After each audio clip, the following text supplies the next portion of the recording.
Welcome to Cut the COVID Crap Part 21. Denmark is leading the way. Before talking about Denmark, I'll talk about the weekly figures published by the UK Health Security Agency. They come out every Thursday. I'll do an update every Friday from now on.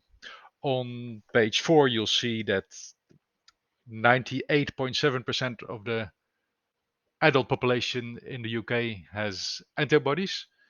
24.1% of those ones get it from natural infection alone.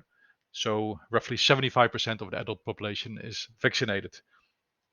Only 1.3% of the adult population doesn't have antibodies, neither from vaccination nor from previous infection. This also means that of the unvaccinated population in the adults, 95% has natural immunity. So 95% of the people that are unvaccinated have had natural immunity, have had the disease before, and hence have antibodies. If you look at page 43, you'll see the breakdown per age group and per vaccination status. If you add up all the columns for the cell entries for the adults, you'll see that 12% of the new infections are in the non-vaccinated group and 88% are in the vaccinated group. So relatively higher percentage in the vaccinated group. Doesn't mean that vaccinations don't work, but it's simply that natural immunity is more dominant than vaccination. So the fact that a lower percentage of new infections are in the unvaccinated compared to the percentage of the population not being vaccinated. So I'm comparing to 24% of the population not being vaccinated and only 12% of the population getting COVID. Means that, again, not vaccinations don't work, but it's simply that the unvaccinated, since 95% of them have had the disease before, have natural immunity, and hence they don't, or they have a smaller chance of getting it again. If you look one page further, page 44, you'll see the similar thing for the death rates. In the death rates, 22% of them are in the unvaccinated group and 78% in the vaccinated group. So still unvaccinated seems to be better, but bear in mind, 95% of those are have natural immunity. So rather than talking about vaccination prevents, does not prevent. I mean, vaccination seems to help a little bit, but having been previously infected makes the most difference, unquestionably. Anyway, that's for the UK, and there's no reason to believe that other countries work differently.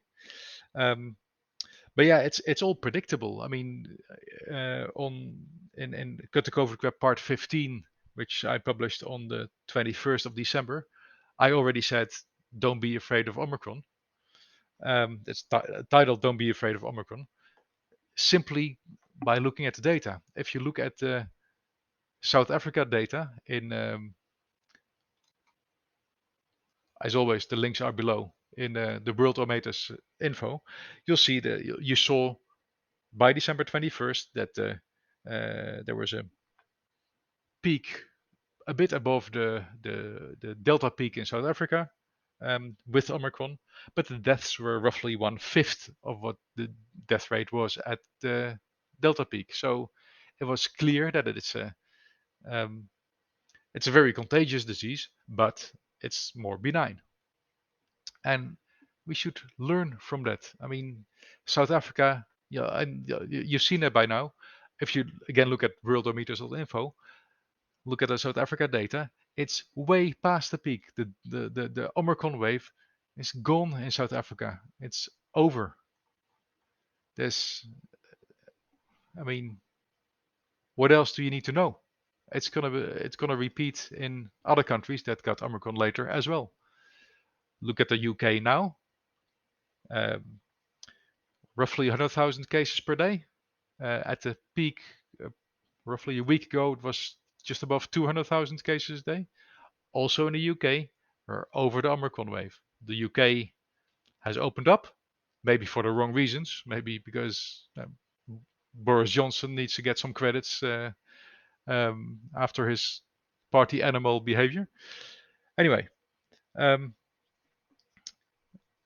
so natural immunity makes the most difference.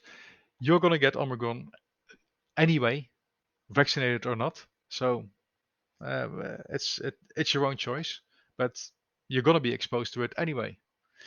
Um, once you've had it, then you'll have a decent protection again. I'm not saying vaccinations don't work. Vaccinations may help a bit with hospitalizations and deaths, but as you can see from the England data, not not a huge difference. But it's an individual choice. If I were old and fragile, I take the vaccination. If I'm young and healthy, I don't see any reason why. I mean, the young and healthy people, I discussed that in a previous video, less than the flu. Young and healthy boy, 1 in a million to die of COVID. Compare that to the risk of myocarditis or pericarditis, the inflammation of the heart. 1 in 2,000 to 5,000. Not an obvious choice, but it's an individual choice. Nothing to do with protecting others. Boosters or not, in Australia, they say you gotta have your third booster. So if you have 2 shots, it doesn't work, but the third shot with the same thing all of a sudden does work. Um, any logic in that? In Israel, they are at the 4th dose now. And guess what? In Israel, in the last week, 5% of the total population got COVID. In 1 week, 5% of the total population. And the 4th booster shot has been given already there. I think in Israel they're waking up saying that the booster regime doesn't work. In Australia, especially in Western Australia, they haven't woken up yet. It's unbelievable how they still deny the natural immunity, but at some point they'll get there, I guess. Um, anyway, Denmark. Also in the last week, check worldometers.info, 5% of the total population got infected with COVID, but they accepted, they released the restrictions. So yeah, it's part of life. I mean, in Denmark, you see that the cases in the last week is roughly 10 times the peak of the Delta wave, but death rate is slightly lower than during the Delta peak. So they understand at least that you just have to accept it, let it take its natural course. People will get infected anyway. If you want to get vaccinated, you can get vaccinated. Whether the vaccination rate is 70 or 80 or 90 or 99.9%, it really doesn't matter. It's up to the people themselves. But forcing young kids, no logical reason to force young kids into vaccination. People are going to get it anyway, so it doesn't, whether you're vaccinated or not, it doesn't stop the spread. People are going to get it anyway. And hospitals, yeah, fair enough. Like, older and weaker people, it's likely good for them. The older and weaker people have taken up vaccinations for, in most countries, for more than 90%. The younger people, do they end up in hospital? No, no evidence. Again, it's for younger kids, it's less than flu. Don't make a deal out of younger kids. So there's a couple of things to pick up on. If you enter a discussion with somebody about protecting others, if the argument is protecting others, it's simply invalid. Everybody's going to get exposed to Omicron, vaccinated or not. You don't protect others, you protect yourself, maybe, and that's your own choice. Hospital beds, it's somewhat of an argument, but not for children. Children breeze through it. And the vaccination side effects, yeah, um, for children, even though they're very small, like 1 in 2,000 to 1 in 5,000 for young boys, they have an effect too on hospitalization. So it's really an individual choice, and there's a huge difference between an older, fragile person and a young, healthy person. No need to force things that are with no clear benefit compared to the risk. And lastly, again, look at the data of countries where the spread started. It was so easily predictable that the Omicron was benign just by looking at the South Africa data. England is going the same direction, and other countries will be the same thing. In roughly 2 weeks' time, all of the Western world has gone over the Omicron peak, no matter what the vaccination status.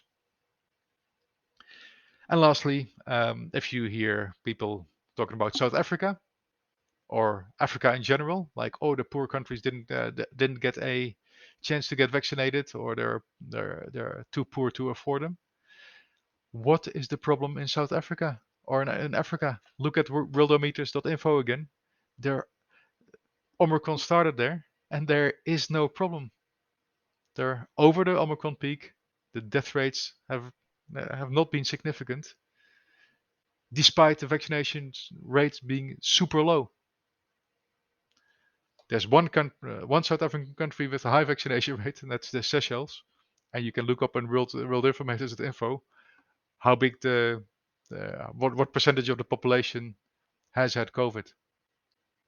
More than 30%. Anyway, that's it for this week. I'll be back Friday next week. Good luck making your own choice.